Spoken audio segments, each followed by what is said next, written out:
ونصلي على رسوله الكريم أما بعد فأعوذ بالله من الشيطان الرجيم بسم الله الرحمن الرحیم إنك لعلى خلق عظیم۔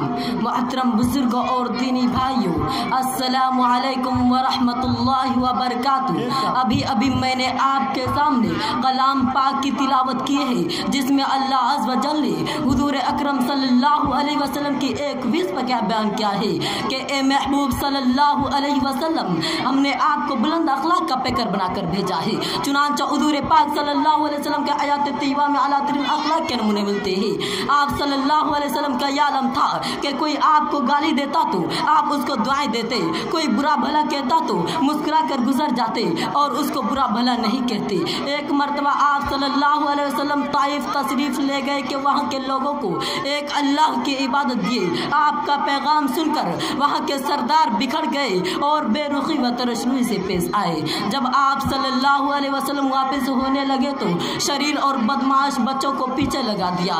انہوں نے اتنا پتھر آپ پر پھینکا کہ آپ کے جسم اطہر سے خون جاری ہو گئے اور جوتے مبارک خون سے تر ہو گئے۔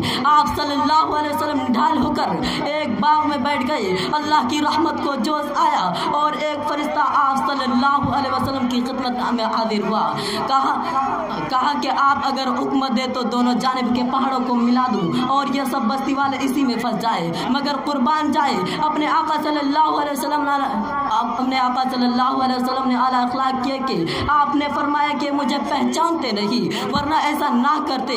اگر آج ایمان نہیں لاتے تو اللہ کی ذات سے امید ہے کہ ان کی نسل ایمان لائے گی۔ اور ایسا ہی ہوا۔ اسی قبیلہ کے نوجوان محمد بن قاسم رحمۃ اللہ علیہ اسلام کی دعوت لے کر ہندوستان آئے اور انہی کی بدولت آج ہم مسلمان ہیں۔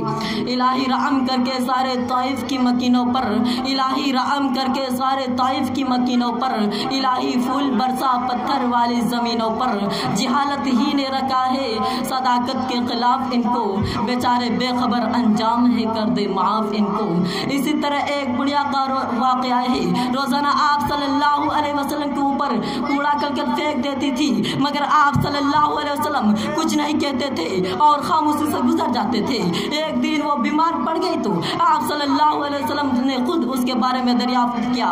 بیماری کی خبر پا کر آپ صلی اللہ علیہ وسلم خود اس کے عبادت کے لیے تشریف لے گئے۔ آپ صلی اللہ علیہ وسلم کو اپنے پاس دیکھا تو بڑھیا نے رو کر معافی مانگی اور اسی وقت ایمان میں داخل ہو گیا۔ آج دشمن اسلام نے غلط خبر پھیلا رکھی ہے کہ اسلام تلوار کی زور سے پھیلا ہے، لیکن حقیقت یہ ہے کہ اسلام حسن اخلاق سے پھیلا ہے۔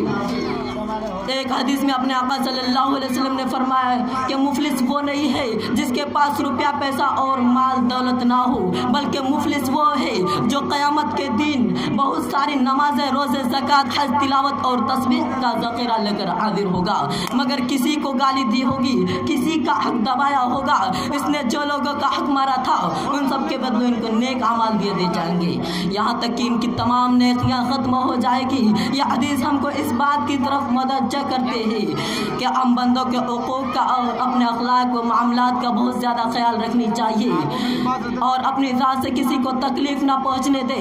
جہاں تک ہو سکے لوگوں کے ساتھ بھلائی کرنے کی کوشش کرے تاکہ ہمارے نیک اعمال ہمارے پاس محفوظ رہے۔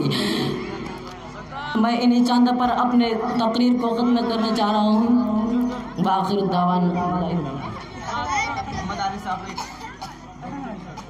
اپنے انعام لے جائے عارف بھائی۔